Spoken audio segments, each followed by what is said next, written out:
I wasn't born blind. The world once existed in color for me golden sunrises, my son's dimpled smile, the sparkle in Daniel's eyes when we first met, but that all disappeared in an instant. A car accident on a rainy afternoon shattered my sight and changed the course of my life forever. At first I thought I'd go mad in the darkness. The world became muffled, and people became voices. Faces faded from my memory one by one. I couldn't see my own hands anymore, let alone the world around me.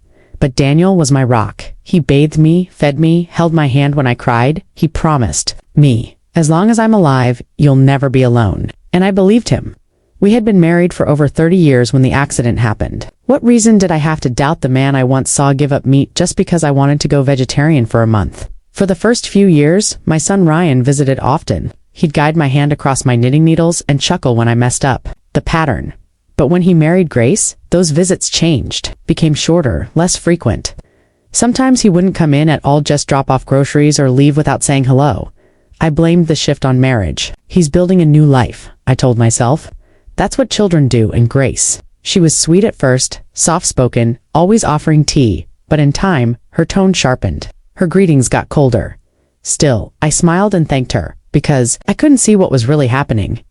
I lived in my own home, but I wasn't truly the queen of it anymore. Grace would come and tidy the place, rearranging furniture without telling me. I'd trip, fall, bruise. You must have moved it by mistake, Maria, she'd say. Her voice wrapped in concern that felt strangely artificial. And Daniel? He grew distant, less affectionate, less present. When I reached for his hand, he'd suddenly remember an errand.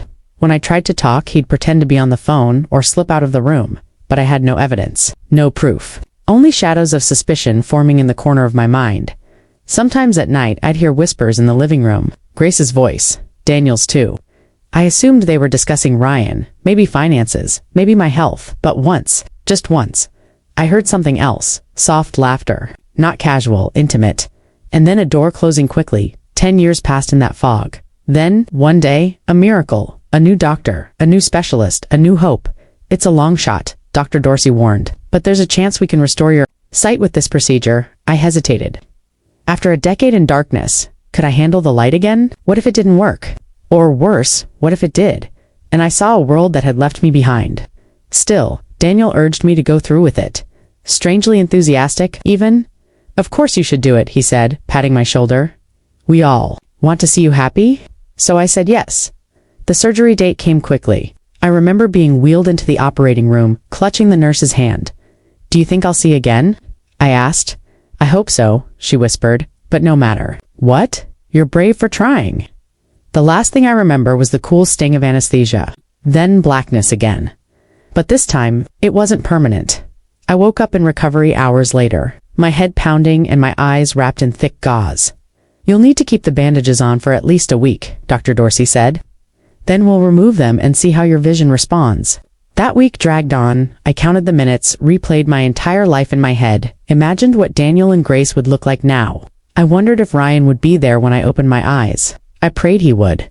Daniel stayed with me overnight in the hospital for one night, then he said he had work emergencies and didn't come again. Grace came by more often. She brought soups I didn't ask for, spoke in an overly sweet tone. I started to feel like a guest in my own healing.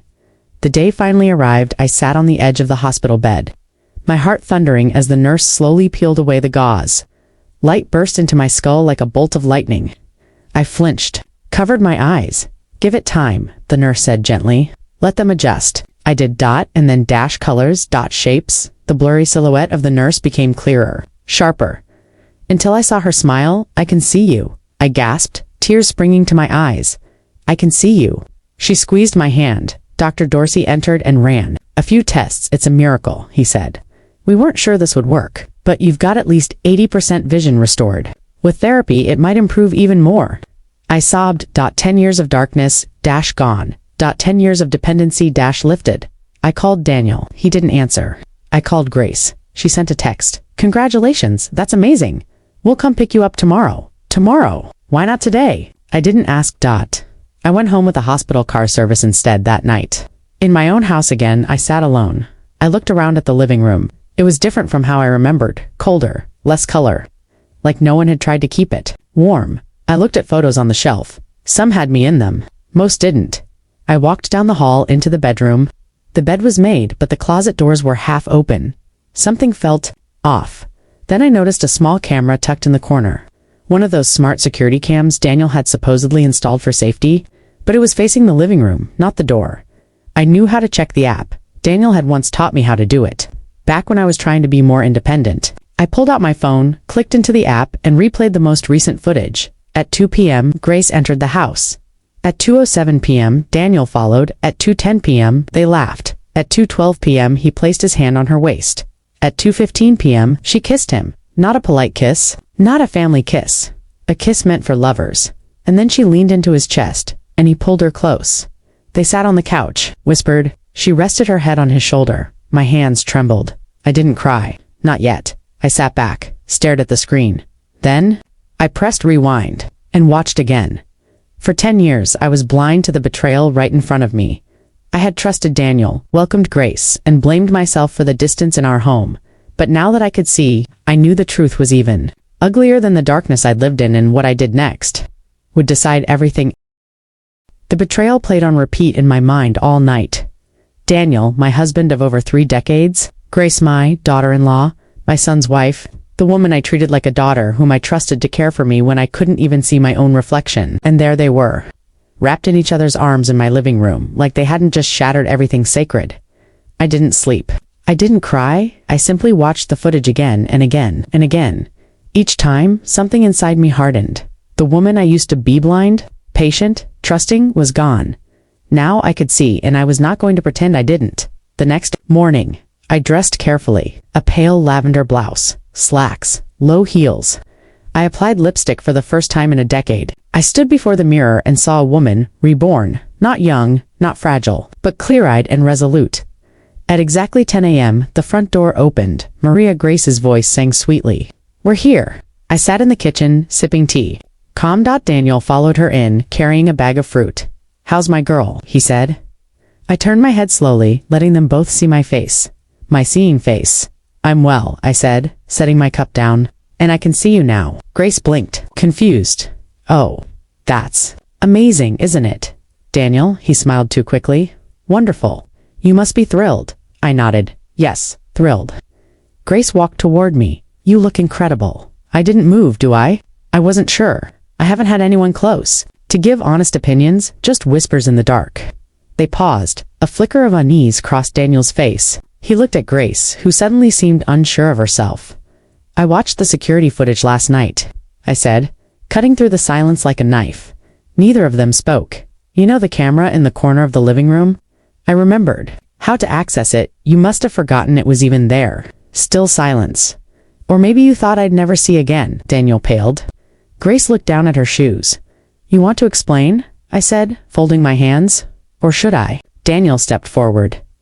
"Maria, listen. It wasn't didn't mean anything. It was a weak moment. 10 years of weak moments." I snapped. Grace started crying. "I didn't mean to hurt you. I swear, I thought you didn't know. I thought you never would. You're married to my son," I said, my voice sharp. "He trusted you. I trusted you. I was lonely," she blurted out. "Ryan's always working, and Daniel, he was always there for me." Daniel flinched. "Don't blame it all on me." "Oh no," I said coldly. "You're both equally disgusting." They stood in silence. No excuses left to give. I stood up. "You think because I was blind, I was weak, that I couldn't see what was happening? But I saw everything. Every whisper, every lie, every door closed in my face. I made excuses for you both while you turned my house into your private playground." Grace stammered. "Please, don't tell Ryan. Please." "I don't need to tell him," I said. "You will." "What?" Daniel said, alarmed. "You will both sit down tonight and tell my son everything, together in person, or I will." With the footage, Daniel swallowed hard. "He'll hate us." "Yes," I said. "He will." They pleaded, bargained, begged. I didn't waver. By evening, Ryan arrived for dinner. I made his favorite chicken curry with lemon rice. He hugged me tight, thrilled to see my eyes open, full of life. "You look like a different person, Mom," he said. "I feel like one too," I replied. After we ate, I stood and said, "Your father and your wife have something to tell you." He blinked. "What?" Grace's face crumbled. Daniel looked like he was about to vomit. "Go on," I said. Ryan turned to them. "What's going on?" Grace opened her mouth, hesitated. "Now," I said firmly. The next few minutes were chaos. Ryan stared, stunned, as the truth came spilling out, clumsy, tearful, shame-filled confessions from both of them. The affair, the years of lies, the emotional manipulation. No, Ryan said softly. No, this isn't real. It is, I said quietly. He stood up, fists clenched, staring at his wife like he didn't recognize her. At his father like he'd never seen him before. You were my role model, he said to Daniel. You were my wife, he said to Grace, and then he turned to me. Mom, how long did you know? Since yesterday, I said. But I felt it for years. He covered his mouth, shook his head, then walked out the door without another word. The next morning, Grace left. 2 suitcases, silent tears, no. Goodbye, she knew better than to ask for forgiveness. Daniel stayed, or tried to. I'll sleep on the couch, he said. Just until Ryan calms down, I looked at him. You're not staying here, his eyes widened. But this is my house too. No, I said, this was our house. You broke that the moment you betrayed your vows. You don't belong here. Anymore, he tried to argue, but I had already called a lawyer. The house was in my name, paid off with the savings I had managed. He left that evening, no fanfare, no fight, just silence. Weeks passed. Ryan came by slowly, first for errands, then for longer visits. We sat in the garden, watching the sun set, something I hadn't done in years. One evening, he finally said, I'm getting a divorce. I nodded. I'm sorry for what they did to you, he whispered. I touched his hand. It wasn't your fault. You lost 10 years of vision, Mom, he said. And I never noticed how alone you really were. I wasn't alone, I said softly. I had myself. And now, I have you. He leaned his head on my shoulder like he used to as a child, and we sat like that, breathing in the evening air, both of us healing. I thought regaining my sight would be about seeing the world again. But it was more than that. It was about seeing people for who they truly were, whether I wanted to or not, and in doing so, I found something even greater than sight.